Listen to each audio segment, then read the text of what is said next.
Can we not force the body to bear the kriyas when they are violent? It becomes very uncomfortable or unbearable. This is why the initiation ceremony is held for 3 days so that Guru can closely watch the practitioner in case kriyas develop aggressively.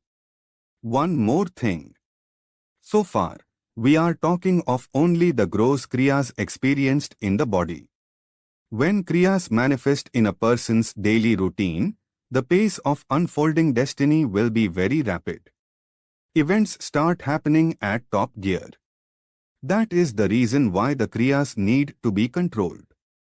But kindly, don't get scared.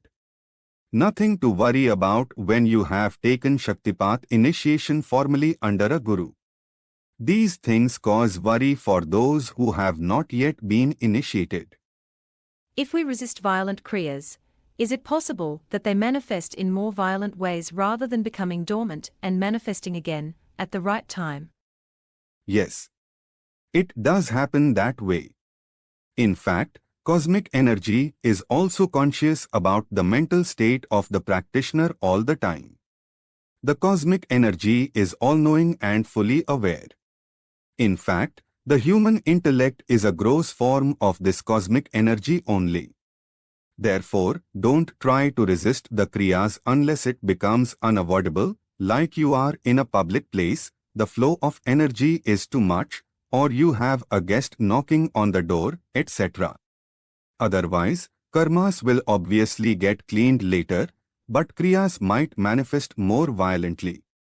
Please remember that you are supposed to remain seated like a mute spectator when kriyas are getting manifested. That means you are not supposed to do anything. In such a scenario, if you happen to resist the kriyas, whether they are violent or otherwise, then that very act of resistance tinged with egoism will become new karma. That fresh karma also will have to be cleared later on. Hence, the same type of kriya might manifest more violently later on. I have been experiencing too much energy flow in my body, and I find it very uncomfortable to bear. I am also getting scared a little by this kriya. What to do in case I can't contact you during such moments? Please don't worry about it. In case of excessive energy flow, please stop doing the practice immediately for a few days temporarily. Divert your mind to materialistic things. Go out shopping, etc. Do anything other than spiritually related things. Later you can start it once again. That is how to control the kriyas when they manifest aggressively or when you don't want them to manifest. It is only a temporary action. After some time, one can start practicing again. This thing happened with a few of our other practitioners. I made them stop the practice for nearly a week or 10 days. This is advised when the flow of energy is not bearable and becomes uncomfortable. When I meditated last night, kriyas were unbearable. I was feeling a little discomfort. What to do in such circumstances? When kriyas happen, and you are encountering discomfort, just endure it. It is happening for your good only. It might become more unpleasant in the future. But you need to endure that too. That's how the cleaning of your karma is affected. Still wondering. What are the roots or origin of Shaktipat? How did it come to be the way it is now? Is it secret, not a secret, and why? There are 3 stages in the spiritual evolution of a person, broadly speaking. In the first stage, the technique applied is called Anavi Diksha or atomic initiation, all kinds of worship of God done by a human being, including practicing various yoga or tantra techniques before awakening Kundalini energy, comes under this category. That means it amounts to nothing. It is done by a person tinged with egoism, although some kind of initiation must have been given by a guru. This effort is deemed to be so minute for God. That is why it is called atomic initiation. after a person does this kind of practice over several prolonged lifetimes, he or she reaches the second stage. The person becomes eligible for receiving Shaktipat initiation. At this stage, Kundalini energy is directly awakened by a guru by performing Shaktipat. Because of this, very few people receive Shaktipat initiation in general. Otherwise, most of mankind seeking spiritual growth falls under the first category. Therefore, Shaktipat order has remained secretive in nature. No one knows when it started or why it has been like that. The human race's evolution and spiritual growth must have been ordained by nature in the natural course of time. Just imagine. Mankind has been in existence for quite some time. At least it was already highly evolved much before the advent of modern religions like Buddhism, Jainism, Christianity, Islam, Sikhism, and others religions. What about the period before this? For example, we know that Egyptians built pyramids. Similarly, we hear about the Mayan civilization, etc. Today we speculate about the various theories. Still, human evolution was in a highly developed state. As far as yoga systems like Ashtanga Yoga, Raja Yoga, and Shaktipat are concerned, they were also in existence.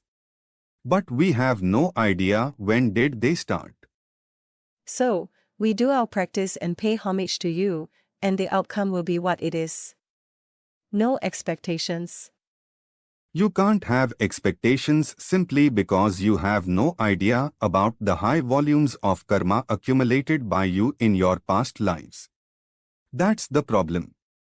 However, you will get a good insight into your practice based on the transformation in your mind. But nothing can be said about the salvation part since it is in the hands of God. All that Shaktipat can do for you is to take you to the level of Samadhi or a thoughtless state. That by itself is a very high spiritual state. A person acquires even supernatural powers in that state. It is just for your information. Will Shaktipat help with our spiritual progress in future lives too? Will our sadhan or practice automatically continue from where we might leave it in the current birth? Yes, please. All yoga texts have been harping on this. However, Shaktipat initiation must be taken formally under a guru in every lifetime. The occurrence of this formality seems to be predestined more or less. Of course, it will depend upon the accumulated karma in your previous lives too. Even after taking Shaktipat initiation, are there any chances of non-awakening of Kundalini energy despite the disciple meditating every day? Shaktipat initiation is akin to lighting fire in the haystack of karma. If the conditions are not conducive, the grass will not catch fire. For example, if the grass is wet or it is raining at the time of the fire lighting, etc., the fire may not rage properly. Similarly, the manifestation of the Kriya depends on prevailing mental conditions when taking Shaktipat initiation. These conditions could be temporary, like the practitioner's mind is not calm. It could also be due to accumulated karma in mind. The mind would have already fulfilled the requisite condition by acquiring some equilibrium of the three gunas, rajas, tamas, sattvic, or qualities. Otherwise, that person would not have been able to meet a guru and receive Shaktipat initiation in the first place. Now let me go back a little to our original discussion. The fire not catching up immediately could be due to some minor aberration.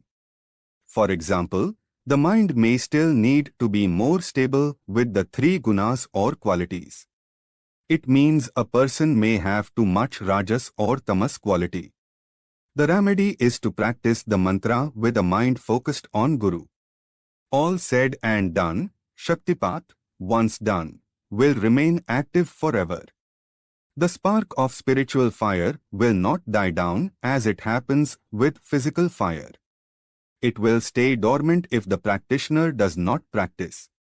But it will not die down. It all depends upon the practitioner to ensure that the lighted flame is tended so that it starts burning down the karma. Once the fire is big enough, the effort required will become less. Therefore, nothing is known as non-awakening after Shaktipat initiation is given. The very act of Shaktipat initiation means awakening the Kundalini energy. The cosmic energy emanates from the body of the Guru. After awakening the practitioner's Kundalini energy, it returns to the Guru. Another issue to be kept in mind is that a practitioner may not be experiencing the Kriyas. But that does not mean that Kriyas are not taking place inside the body, mind, or intellect. For example, in a practitioner already awakened in previous lives, the reactions may be very subtle in the current life. Many practitioners do get doubt whether Kriyas are happening or not. What is the minimum age stipulation for getting initiated by Shaktipat? There is no age restriction technically. But I don't give Shaktipat initiation to anyone unless he or she crosses the legal minority age stipulation. Ideally, the person should be at least 21 years or a marriageable age. Otherwise, there have been some cases wherein the parents and family members started quarreling with the Guru in case their children develop aggressive kriyas or reactions due to Shaktipat initiation. If they are at least out of the minority age restriction, then the Guru is safe legally.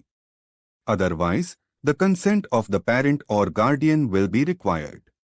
Usually, Shaktipat Gurus avoid getting into such hassles. Further, it also makes sense to wait until the children mature mentally before they are given spiritual initiation.